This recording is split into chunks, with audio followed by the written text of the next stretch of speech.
그러니까 10년 동안에 10배 오를 게 무엇이냐라고 이제 보면은 저는 비트코인은 거기 포함을 시키고요. 이제 은도 포함을 시키고 금은 10배까지는 안 갈 것 같지만 그래도 몇 배는 오를 것이다라고 생각을 하기 때문에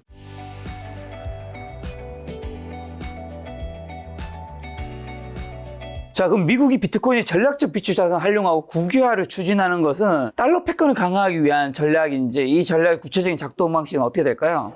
저는 사실 달러 패권을 강화하는 건 이번에 스테이블 코인으로 했다라고 저는 이제 보고 있고요. 왜냐면 이제 스테이블 코인을 발행하면은 무조건 그걸로 미국 채권을 사라. 안 하면 너 꺼져. 이런 식으로 된 거잖아요. 그래서 그걸로 달러 패권을 유지했다라고 보고 이제 비트코인 같은 경우는 그래도 혹시 모르니까 다음 스텝도 준비를 해놔야지. 뭐 이런 게 크지 않나 싶습니다. 왜냐면 이제 이게 한 보통 그래도 몇십 년에 한 번은 이 화폐라는 시스템 자체가 이제 바뀌어요. 요번에 또 한 번 바뀐 거예요. 근본이 이제 페트로달러 스테이블 코인화. 근데 그 다음에는 결국은 또 다시 하드머니가 나올 가능성이 좀 매우 높다고 이제 보거든요. 이제 경화. 왜냐면 사람들이 정말 다 믿을 수 있는 화폐. 근데 그게 결국은 금이나 비트코인 두 개밖에 없기 때문에 많은 국가들이 요 두 개를 비축을 하려고 하는 겁니다. 굉장히 심플해요, 이거는. 예를 들면 결국 그러면은 이 만약에 달러 시스템이 흔들린다 하면은 그러면은 보통 가장 강한 나라가 자기네들 시스템을 찍어 누르거나 아니면 합의를 봐야 되거든요. 근데 사실 지금 미국이 가장 강한 나라긴 하지만 전 세계의 화폐 시스템을 완전히 확 바뀌어가지고 찍어 누르기는 어려워 보여요. 그 정도 강하지는 않거든요. 근데 지금 재밌는 거는 이제 금 같은 경우는 강대국들이 다 비슷하게 보유를 하고 있어요. 이제 미국도 꽤 많고 유럽도 꽤 많고 중국도 꽤 많고 러시아도 꽤 많거든요. 그리고 비트코인도 그렇게 비슷한 식으로 돌아갈 수가 있죠. 왜냐면 미래화폐가 정확히 금으로 갈지 비트코인으로 갈지 둘 다 쓸지 잘 모르기 때문에 일단 비축을 해놓자. 이게 강한 거죠. 저 그럼 미국의 비트코인 전략적 비축 자산 편입 전략이 성공할 경우 말씀하신 다른 강대국들, 뭐 중국이나 러시아 등 반미 진영의 디지털 자산 전략은 어떻게 전개될까요? 거기도 그래서 비트코인을 결국은 비축을 할 수밖에 없다라고 저는 보는 사람입니다. 이제 중국이 정확히 무슨 이유인지 모르지만 하긴 뭐 중국은 탈중앙이라는 걸 다 싫어하기 때문에 일단 비트코인을 다 블록해놓은 상태이긴 한데 결국은 시대적인 흐름을 완전히 거스를 수는 없다라고 저는 보고 있고요. 저기 뭐 심지어 뭐 시진핑 뭐 실격설도 요즘 나오고 있는 것 같은데 그리고 러시아 같은 경우도 지금 거의 달러에서 단절된 나라이잖아요. 그래서 실제로 채굴도 좀 많이 하고 그쪽을 많이 권장하는 걸로 저는 알고 있습니다. 최근에 그 선물 거래도 시작한 것 같고요. 모스크바 쪽에서. 그래서 적대국들도 그렇고 이제 우방국들도 미국이 사재기를 하기 시작하면 결국은 따라올 수밖에 없다고 이제 봅니다. 예. 자, 트럼프의 비트코인 그러면 전략적 비축 자산이 실제로 지금 어디까지 진행이 되었죠?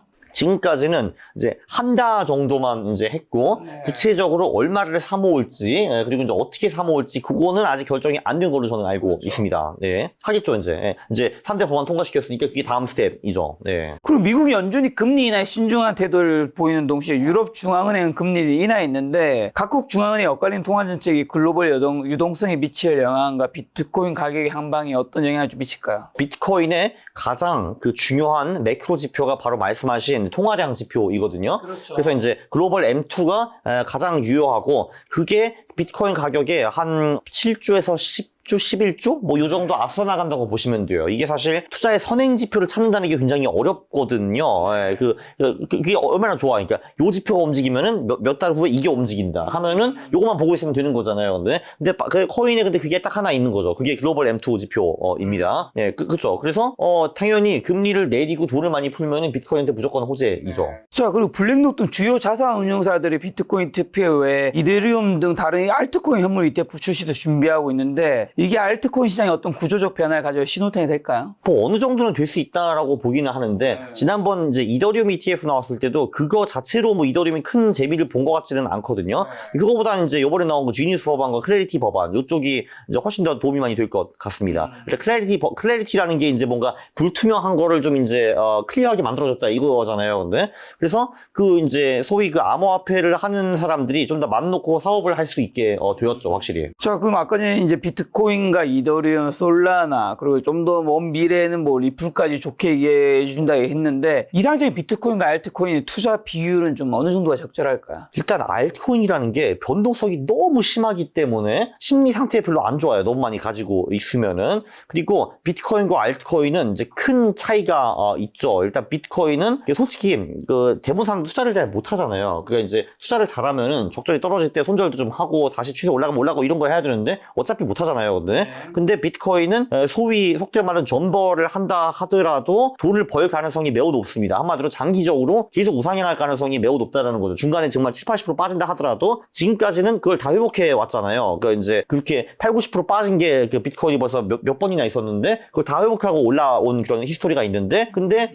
그 몇 개 알트코인을 제외하면 대부분 알트코인들은 다 쓰레기이기 때문에 얘네들은 아무리 오래 존버가 해봤자 본전 만회를 못할 가능성이 매우 높다라는 거죠. 그래서 투자 난이도가 훨씬 더 높기 때문에 그래서 알트코인은 저는 무조건 6개월 월급 이하로 들어가기를 추천해 드립니다. 그게 나쁘지 않은 것 같아요. 왜냐면 보통 뭐 한두 달 월급을 잃었다 하면 오케이 한두 달 일하면 되지 뭐 이렇게 하면 되는 건데 보통 대부분 사람들이 6개월 이상 이제 월급을 잃어버리면은 이제 굉장히 타격이 커가지고 이게 일상생활에도 영향을 좀 미치죠. 내 이제 그 직장생활, 가족생활 뭐 이런 데도요. 네, 그래서 이렇게 보고 그래도 그냥 일반적으로 비중으로 보면은 뭐 한 그러니까 이제 5대5는 좀 너무 오버인 것 같고 7대3, 8대2가 어쩐가 싶습니다. 저는 사실. 비트가 7, 8. 네. 그러나 알트코인 비중이 이제 6개월 그 월급은 넘어서지 말아라 이런 거죠. 네. 근데 비트코인 가격이 갑작스레 폭락할 가능성은 없는지라 앞으로 가상화폐 시장의 악영향 요인은요?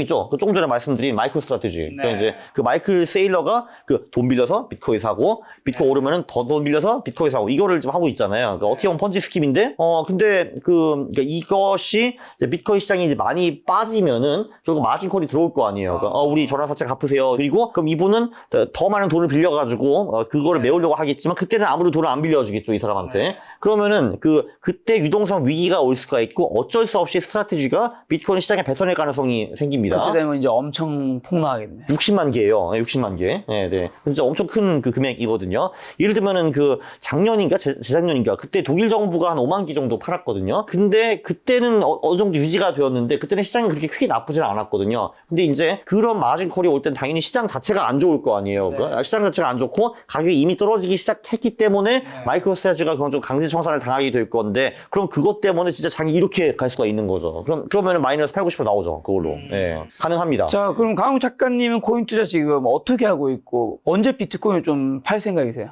저는 일단 지금은 비트가 75에서 80%고 알트코인이 지금 그 20에서 25% 들어가 있는데 지금 알트코인은 제가 아무 생각 없이 시가총액 12를 다 그냥 똑같은 비중으로 사드렸거든요. 1위부터 10위까지, 2위부터 10위까지죠. 맞아요. 근데 제가 지금 좀 이제 이 스테이블 코인 쪽에 득이 좀 더 많이 되는 코인, 안 되는 코인 요거를 좀 더 구분을 한 다음에 비중을 조금 더 세분화할 것 같습니다. 이렇게 할 것 같고요. 근데 그 세분화를 아마 제 생각에는 9월 말 10월 초 할 가능성이 높아요. 왜냐면 일단은 어쩔 수 없이 8월에는 좀 나가야 되니까 이게. 네. 조정 말씀. 네, 왜냐면 8, 9월이 워낙 기절성이 안 좋고 이제 알트코인이 많이 떨어지는 시기이고 그 8, 9월에 좋았던 때가 별로 없거든요. 그래서 일단 그때는 좀 빠져나가야 될 것 같고 그다음에 다시 9월 말 10월 초에 들어와가지고 그 비중을 좀 더 세분화하게. 8월이랑 9월에 역사적으로 전반적으로 안 좋았다면 너무 안 좋아. 다 팔고 좀 저렴해진 구간에 들어가야 될 텐데 그렇게 왜 안 하세요? 그렇게 한다는 거죠 지금. 네. 그러니까 근데 지금 가지고 계시죠? 지금은 괜찮아요. 7월이 괜찮아요. 네. 7월까지 괜찮아요. 지금 오늘 7월 25일입니다. 이게 인터뷰가 언제 나갈지는 모르겠으나 7월까지 괜찮거든요. 지금 가지고 있죠. 네. 언제쯤 8월 전에 다 8월 중순이나 말인 것 같아요 지금. 네, 중순이나 말. 지금 까먹었어요. 다시 봐야 돼요. 중순 전에는 좀 다 정리한다는 건가요? 그러니까 이제 광복절 언저리 또는 이제 아니면 아예 8월 말. 그러니까 그거는 제가 숫자를 까먹어가지고 다시 한번 가봐야 돼요. 네. 그러니까 그거를 비중을 줄이시겠다는 거예요? 빵이 되는 거죠. 빵. 네. 빵 만들고. 알코올 일단 빵. 네. 비트는요? 비트는 121선 기준으로 저는 계속 거래할 겁니다. 네, 예. 이평선은 이탈하면 그때 판다. 그렇죠. 네. 근데 9월 말까지 이탈할 가능성은 지금 별로 없어 보이기는 해요, 사실은. 네. 최근에 좀 많이 또 올랐기 때문에. 그리고 이제 영상 초반에 위에서 한국 주식은 아예 안 본다고 하셨는데 그럼 비트코인이랑 스테이블 코인 관련된 테마 말고 뭐에 또 관심이 있어요? 금은이요, 금은. 그러니까 10년 동안에 10배 오를 게 무엇이냐라고 이제 보면은, 저는 비트코인은 거기 포함을 시키고요. 이제 은도 포함을 시키고, 금은 10배까지는 안 할 것 같지만, 그래도 몇 배는 오를 것이다 라고 생각을 하기 때문에, 지금 포텐셜이 5천인 코스피, 50% 이따위는 관심 별로 없습니다, 사실. 그렇다고 해서 코스피가 나쁜 거 아니에요. 50%도 나쁘지 않잖아요, 일단. 네, 나쁘, 네. 그러면 어떤 금 투자 매력도가 있고, 왜 오른다고 보시는지랑, 지금 누가 사고 있나요? 일단 금을 사는 가장 큰 주체들은요, 아이러니하게도 중앙은행들이거든요. 되게 웃기는 거예요, 이게. 중앙은행이 원래 법정화폐를 찍어내는 사람들이잖아요. 지들도 지가 찍어내는 화폐를 못 믿는 거예요. 그래서 금을 열심히 사들이고 있습니다. 15년 전부터 다시 넷 바이어로 이제 매수자로 넘어갔는데 2022년부터 더 많이 사들이고 있어요. 이제 그 이유는 바로 그 러시아 우크라이나 전쟁 때문인데 일단 그 전쟁을 통해서 러시아가 퇴출당했잖아요. 스위프트 시스템에서. 그러니까 이제 많은 사람들이 느꼈죠. 아, 오케이. 그 미국이랑 뒤틀리면은 그냥 달러 못 쓸 수 있는구나. 그럼 이 달러 채권이 다 0이 되는 거잖아. 이런 생각이 드는 거죠. 야, 오케이. 그러면 우리 딴 대안을 찾아봐야 되겠는데? 해가지고 22년부터 중앙은행의 금 매수가 크게 늘었어요. 그래서 지금 22, 23, 24, 25 다 그 비슷한 수준을 유지를 하고 있어요. 그 이제 한 그 전부터 한 2배 커진 게 그게 이제 가장 큰 수요처이고 기본적으로 금의 내재 가치는 그냥 그 글로벌 화폐량의 증가율과 비례한다라고 이제 보시면 될 것 같아요. 사실 몇 천 년 동안에 금과 은이 사실 돈이었고요. 1971년부터 탈락 50년 동안에 전 세계가 그 금과 은에 그 이제 귀속되지 않은 신용화폐라는 거대한 사회 체험을 지금 우리가 하고 있는 거, 사회 실험을 우리가 하고 있는 거거든요. 근데 이 사회 실험이 지금 잘 돌아가는 것 같지는 않고요. 그리고 요 법정화폐를 쓴 모든 나라들은 100% 예외 없이 다 망했어요. 네, 다 망했거든요. 네. 그리고 요번도 결국은 망할 거예요. 이번에 스테이블 코인 때문에 좀 더 연장이 되었다 하더라도. 그래서 결국은 금 이퀄 이제 돈이라고 보시면 되는데, 그럼 그냥 기본적으로 전 세계에 깔려 있는 돈을 그냥 금의 액수로 나누시면 돼요. 그게 가장 심플하거든요. 그렇게 하면은 금의 가치가 대충 뭐 한 10,000에서 20,000불 언저리로 나와요. 근데 지금 3,500불 정도이거든요. 나이스. 좀 더 갈 룸이 많이 남았네. 그리고 지금 미국의 그 달러 근원화폐 증가율이 2008년 전까지는 연 6%였는데 지금은 12%로 늘어났어요. 예, 그러니까 2008년부터 미국이 돈을 찍어내는 속도가 도를 넘어섰다라고 보시면 되거든요. 그만큼 이제 그 소위 그 연 12%가 금의 가치가 상승하는 그런 그 내재 가치라고 보시면 될 것 같아요. 그럼 은은 금보다 훨씬 더 많이 오른다고 했는데 왜요? 은이 더 대박인 게 일단 아주 쉽게 말하면 금은 비트코인이고 은은 알트코인이라고 보시면 될 것 같아요. 이게 둘이 되게 진짜 비슷한 게 금은 전부 다 투자 수요이거든요. 우리가 주얼리를 사도 사실 이게 다 투자 수요예요. 여차하면 이거를 이제 팔 수도 있고 이런 것 때문에. 근데 은 같은 경우는 알트코인과 비슷하게 절반은 산업에서 쓰이고 절반은 투자 수요예요. 그리고 은 같은 경우는 그 산업 수요가 점점 늘어나고 있어요. 이게 전기를 가장 잘 전도하는 그런 이제 금속이거든요. 구리보다 훨씬 더 빠른데, 근데 우리가 구리를 쓰는 이유는 구리가 훨씬 더 싸기 때문에 쓰는 거거든요. 그래서 한 몇십 년 전까지만 해도 은이 산업에 어디 쓰였냐 하면은 뭐 카메라 이런 데 많이 쓰였거든요. 근데 그 산업은 디지털 카메라 때문에 아웃이 됐는데, 근데 지금 은이 예를 들면 데이터 센터라든지 GPU라든지 전기 자동차 배터리 사업이라든지 태양광 산업이라든지 우리가 거의 생각할 수 있는 거의 모든 핫한 최첨단 산업에서 은이 안 들어갈 수가 없어요. 그 전도율 때문에. 그래서 산업 수요는 계속 늘어나고 있고요.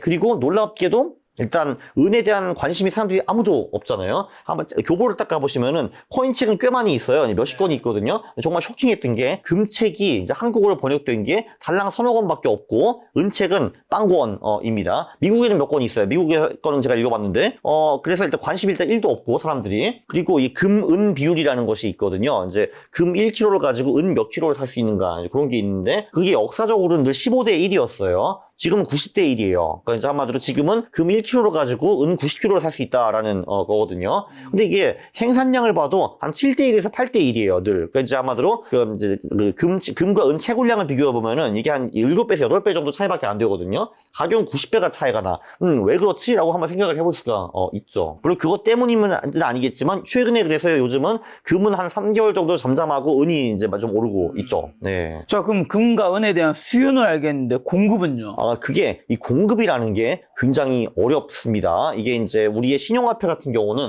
중앙은행이 그냥 숫자만 몇 개 누르면은 그냥 나오는 거잖아요. 근데 금과 은은 정말 채굴을 해야 됩니다. 비트코인과 비슷하게 정말 광산을 만들어가지고 거기서 파와야 되는 거거든요. 근데 일단 그 쉽게 금과 은을 채굴할 수 있는 광산들은 전부 다 이미 고갈이 되었어요. 왜냐면 인류가 몇천 년 전부터 전 세계를 훑고 다녔잖아요. 그러니까 저기 금이 있다. 그러니까 이런 금은 다 이제 끝났고요, 이미. 근데 야, 저기 금빛 이런 거. 그래서 지금은 이제 점점 더 새로운 광산을 이제 발굴하기도 어려워졌고, 그 ESG라는 그런 키워드가 있지 않습니까? 그래서, 실제로 책을 읽어보면은 이 광산을 하나 디벨롭 해가지고 정말 거기서 뭐가 나올 때까지 이게 장난이 아니에요, 이게. 일단, 그러면은 그 근처에 있는 사람들은 좋아할까? 당연히 안 좋아하겠죠. 왜냐면 우리 집 옆에서 와가지고 뭐 광산 패고 있어, 이렇게. 근데, 그 매연도 있고, 그 물도 다 오염되고, 뭐 이러고 있고, 그럼 그날 국가는 그렇게 썩 좋아하는가? 그 공무원들이랑 딜을 쳐야겠죠, 일단. 근데. 그리고 일단 그렇게 다 딜을 친 다음에 그 땅을 산 다음에 또 진짜 있나 가서 두들겨 봐야 돼요, 이게 근데. 그리고 그거를 하는데 막대한 돈이 들어가기 때문에 돈도 모아야 되고. 그래서 결론적으로 지금까지는 이 전체 프로세스가 10년 정도 걸렸는데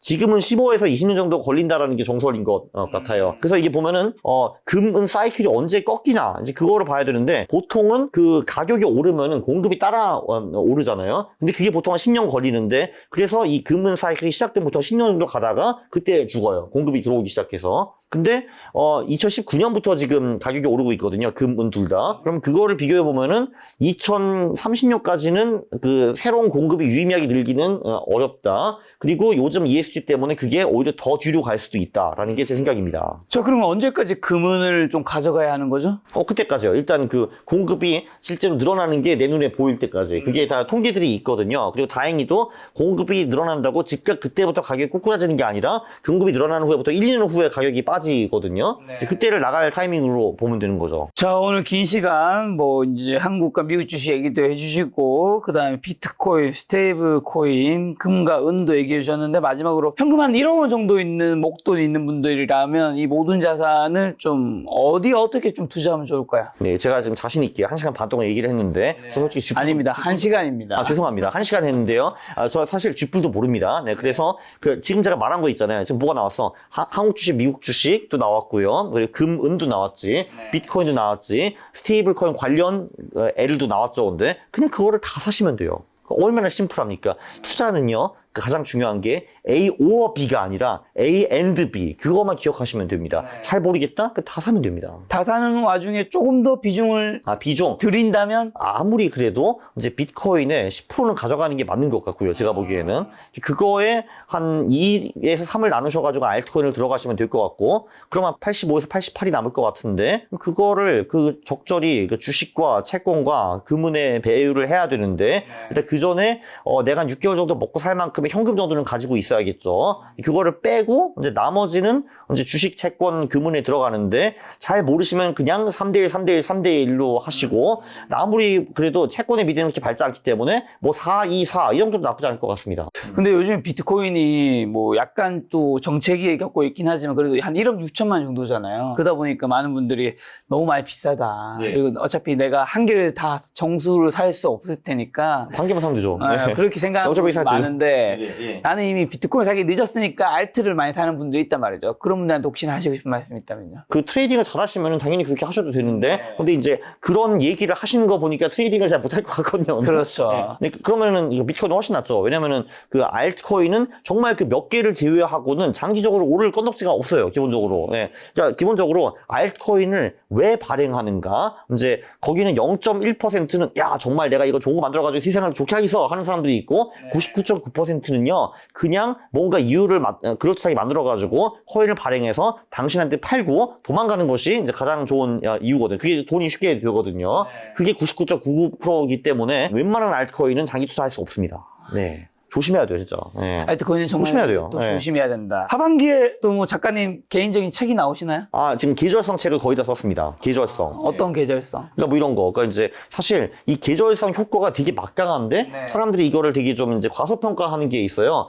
사실 가장 중요한 계절성은 미국 대통령 사이클이죠. 미국 대통령 사이클. 이게 미국 대통령 사이클이 200년 전부터 변한 게 없거든요. 늘 4년에 한 번 유지가 되고 중간에 중간 선거가 한 번 있고 중간에 대통령이 죽거나 쫓겨나도 부통령이 그냥 체제를 유지를 하고 이런 식으로 되어 있기 때문에 그 대통령 사이클이 그 우리 주식 시장과 금융 시장의 흐름을 되게 잘 설명을 해줘요. 그리고 뭐 월별 흐름 같은 거 11.4.9 50적 이런 것도 당연히 나오고 그러면 이제 5월 10월에 우리는 그러면 손가락만 빨고 있어야 되는가 이런 것도 이제 당연히 나오고요. 네. 대통령 지금 미국 대통령이 지금 올해가 1년 차잖아요. 네, 맞아요. 내년 네. 2년 차고. 네. 올해와 내년은 그 주기에 따르면 어떤데요?